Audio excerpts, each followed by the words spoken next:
رحمت عالم صلی اللہ علیہ وسلم نے فرمایا میرا سعد کہاں ہے، زندہ ہے یا شہید ہو گیا؟ دیکھو نا اسے۔ ایک انصاری گنجے شہیداں کی طرف گیا جہاں لاشیں بکھری پڑی تھیں اس شاخ کی، ان کے سامنے کھڑے ہو کر کہا سعد ابن ربیع اگر زندہ ہو تو جواب دو۔ کوئی جواب نہیں آیا۔ پھر کہا سعد ابن ربیع زندہ ہو تو جواب دو، کوئی جواب نہیں آیا۔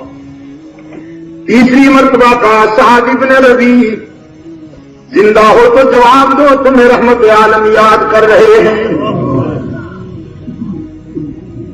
اب ایک ہاتھ بلند ہوا، یہ خاموش مگر پرجوش جواب تھا، اور تو کسی کے لیے زندہ نہیں ہوں، لیکن رحمت عالم نے یاد کیا ہے تو ان کے ارشاد کی تعمیل میں زندگی کے ابھی کچھ سانس باقی ہے۔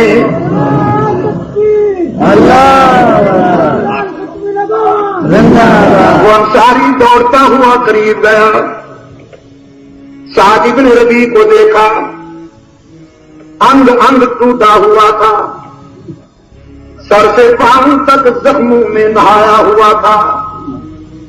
کہا اٹھو سعد، آج تیرے مقدر پر تو سب صحابہ کو رشک آ رہا ہے، جس پیار سے تمہیں اللہ کے محبوب نے یاد کیا، آج سب صحابہ سوچتے ہیں سعد ابن ربیع کی جگہ ہم ہوتے کہ ہمیں بھی رحمت عالم اس پیار سے یاد کرتے۔ ابن ربیع کہتا ہے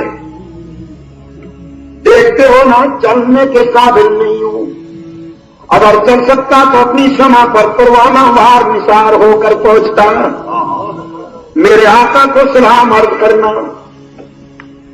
اور ہاں سلام کے بعد کہنا جزاک اللہ محمد، اللہ آپ کو جزائے خیر عطا فرمائے، ہم ہر جائی تھے تیری تعلیمات نے ہمیں یکجائی بنا دیا۔ محمد اللہ آپ کو جزائے خیر عطا فرمائے، ہم مجاور تھے تیری تعلیمات نے ہمیں سربکف مجاہد بنا دیا، ہم آستانہ پرست تھے تیری تعلیمات نے ہمیں خدا پرستی کو روک دیا، ہم حلوائی تھے لیکن ہماری منزل میدان میں پہنچا دیا۔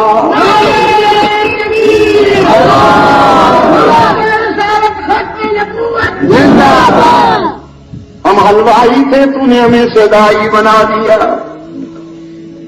اللہ کے محبوب اللہ آپ کو جزائے خیر عطا فرمائے، ہم موت سے ڈرتے تھے تو نے ہمیں وہ ذوق بخشا کہ اب موت ہم سے ڈرتی ہے،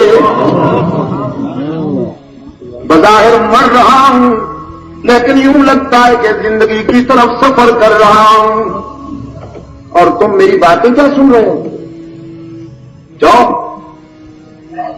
رحمت عالم صلی اللہ علیہ وسلم کے ارشاد پروانہ وار نثار ہو جاؤ، کوئی تلوار کوئی تیر کوئی نیزہ کوئی بھالا اللہ کے محبوب تک نہ پہنچنے پائے۔ وہ انصاری دوڑتا ہوا رحمت عالم صلی اللہ علیہ وسلم کی خدمت میں آیا اور سعد کا پیغام سنایا۔ مقدر بڑے حسین موڑ پہ آ گیا، سکھر والوں رحمت عالم صلی اللہ علیہ وسلم کھڑے ہو گئے، فرمایا اگر میرا سعد نہیں چل سکتا تو مجھے لے چلو، اب نبوت اپنے مجاہد کے پاس خود چل کے جائے گی۔ رحمت عالم صلی اللہ علیہ وسلم تشریف لائے، سعد ابن ربیع کے قریب آ کر سلام کہا، لیکن اب آخری سانس تھے، سلام کا جواب دینے کے قابل نہیں تھا وہ مجاہد، جاں بلک تھا۔ رحمت عالم صلی اللہ علیہ وسلم سعد کے سرہانے بیٹھ گئے، اپنے مجاہد کا سر گود میں رکھ لیا اور اللہ نے وفاؤں کا صلہ دے دیا سعد کو. جو ہی رحمت عالم نے سعد کا سر گود میں رکھا، سعد نے آنکھیں کھول دی. سعد نے اپنے محبوب کو اور رحمت عالم نے اپنے مجاہد کو ان خاموش نگاہوں میں نہ معلوم کیا کیا پیغام دیے.